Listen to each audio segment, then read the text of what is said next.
ಏನೇ ಇಷ್ಟಪಟ್ಟಿದ್ಯಾ? ಚಿಕ್ಕ ವಯಸ್ಸಿಂದ ಅಪ್ಪ ಅಮ್ಮ ಎಷ್ಟು ಇಷ್ಟಪಟ್ಟಿದ್ದಾರೆ ಅಂತ ನಿನಗೆ ಗೊತ್ತೇ ಆಗಿಲ್ಲ. ಇನ್ನು ನಾನು ಎಷ್ಟು ಇಷ್ಟಪಟ್ಟಿದ್ದೆ ಅಂತ ನಿನಗೆ ಅರ್ಥನೇ ಆಗಿಲ್ಲ. ಅಂಥದ್ರಲ್ಲಿ ನಿನ್ನೆ ಮೊನ್ನೆ ಬಂದಿದ್ದ ಅವ್ನ ಪ್ರೀತಿ ನಿನ್ಗೆ ಇಷ್ಟ ಆಗೋಯ್ತು, ಅರ್ಥ ಆಗೋಯ್ತಾ? ಏನಂದೆ ನೀನು? ನಾನು ಇಷ್ಟಪಡೋ ಹುಡುಗಿ ಫ್ಯಾಮಿಲಿ ಒಪ್ಪಿಲ್ಲ ಅಂದ್ರೆ ಏನ್ ಮಾಡ್ತೀಯಾ? ಒಪ್ಪೋ ಥರ ಏನಾದರೂ ಸಾಹಸ ಮಾಡ್ತೀನಿ. ಹಂಗೂ ಒಪ್ಪಿಲ್ಲ ಅನ್ಕೋ, ಈ ಥರ ಓಡೋಗಿ ಅಪ್ಪ ಅಮ್ಮನ ಮಾನ ಮರ್ಯಾದೆ ಹರಾಜಾಕೋ ಕೆಲಸ ನಾನು ಮಾಡಲ್ಲ.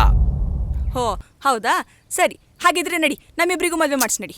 ಏನೇ ಅವಾಗ್ಲಿಂದ ಮದುವೆ ಮಾಡಿಸು ಅಂತ ಇದೆಯಾ? ನಿಮ್ಮಿಬ್ರಿಗೂ ಮದುವೆ ಮಾಡಿಸೋದಕ್ಕೆ ನನಗೆ ಯಾವುದೇ ಪ್ರಾಬ್ಲಮ್ ಇಲ್ಲ.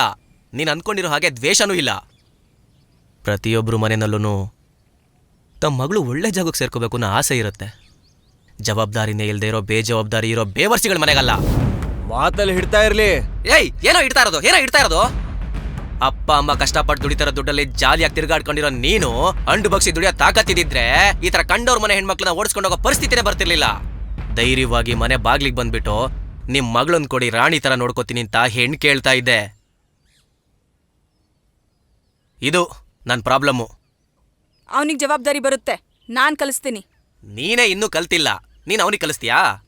ಇವಾಗೆಲ್ಲ ಚೆನ್ನಾಗೇ ಇರುತ್ತೆ. ಪ್ರೀತಿ ಅನ್ನೋ ಹೆಸರಲ್ಲಿ ಒಂದೆರಡು ಮಕ್ಳಾಗ್ಲಿ, ಆವಾಗ ಗೊತ್ತಾಗತ್ತೆ. ಡೈಪರ್ ತರೋದಕ್ಕೂ ಯೋಚನೆ ಮಾಡ್ತೀರಾ? ಮುಂದೆ ಯಾವತ್ತೋ ಯೋಚನೆ ಮಾಡೋ ವಿಚಾರನ ಇವತ್ತೇ ಯೋಚನೆ ಮಾಡಿದ್ರೆ ಅವಾಗ ಒಪ್ಕೋತಾ ಇದ್ದೆ ನಿನಗೂ ಮೆಚುರಿಟಿ ಇದೆ ಅಂತ. ಫಸ್ಟ್ ಆಫ್ ಆಲ್ ಇದ್ದಿದ್ರೆ ಈ ತರ ಯಾವನ್ ಜೊತೆ ಓಡೇ ಹೋಗ್ತಿರ್ಲಿಲ್ಲ ಕಣೆ. ಏಯ್